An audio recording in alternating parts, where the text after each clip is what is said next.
आप दीपक भव में आप सबका हृदय से स्वागत है। नमो बुद्ध है। तो कल की अधूरी कथा को पूरी करेंगे।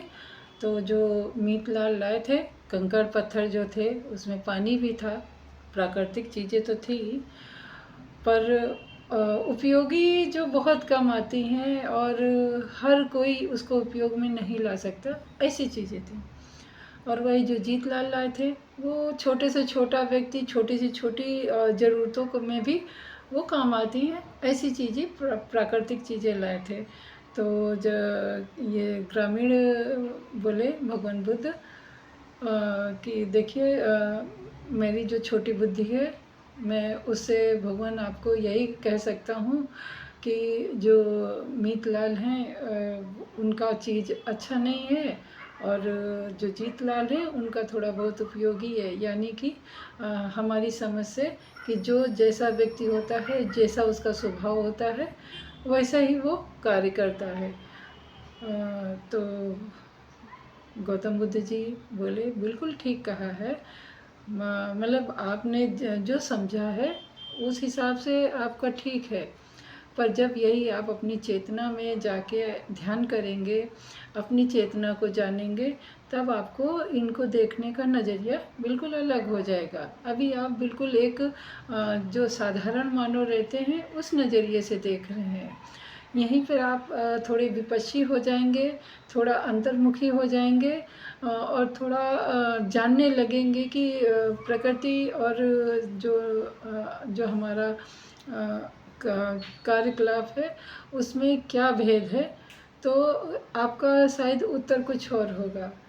और जो भी मीत लाल और जीत लाल चीज़ें लाए हैं वो सब प्राकृतिक हैं, परंतु जो दैनिक जीवन में उपयोग आए, आम मानव उसी को अच्छा मानता है। उसी प्रकार जैसे कि व्यवहार में कोई अच्छे कार्य करता है और उस अच्छे कार्य से ज़्यादा लोगों को सहायता मिलती है, ज़्यादा से ज़्यादा लोगों की भलाई होती है, और ज़्यादा से ज़्यादा लोग उस चीज़ का मतलब उपयोग करते हैं और सरलता से सब चीज़ें मिल जाती हैं, वही व्यवहार मनुष्य का उत्तम है।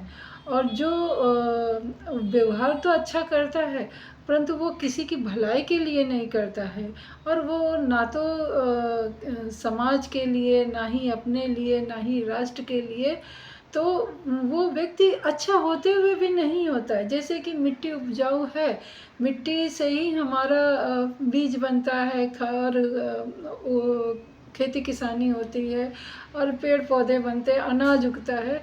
परंतु वही मिट्टी अगर हम ऐसे ही बांध के रख दें, आग में डाल दें, तो उतना ज़्यादा हर किसी को फ़ायदा नहीं करेगा।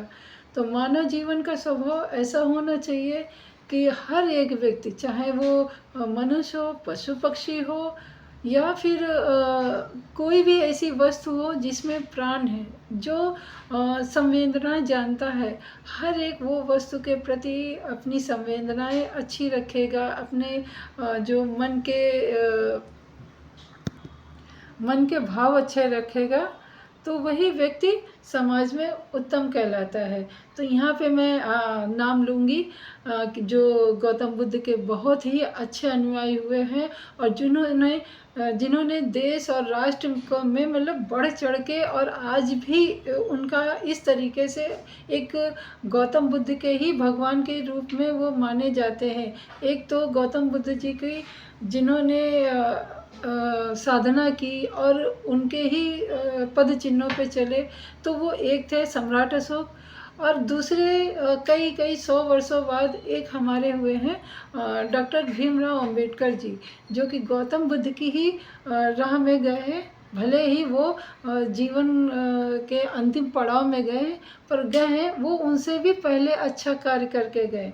और वैसे ही हमारे अशोक, महान सम्राट अशोक, चक्रवर्ती सम्राट अशोक, उन्होंने भी बुद्ध की शरण ली और ऐसे कार्य किए जिनको हजारों हजारों वर्ष बीत जाने के बाद भी हम उनको आज भगवान का ही दर्जा देते हैं और हृदय में स्थान देते हैं।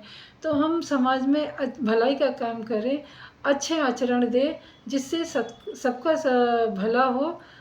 मिलते हैं अगली वीडियो में। नमो बुद्धाय।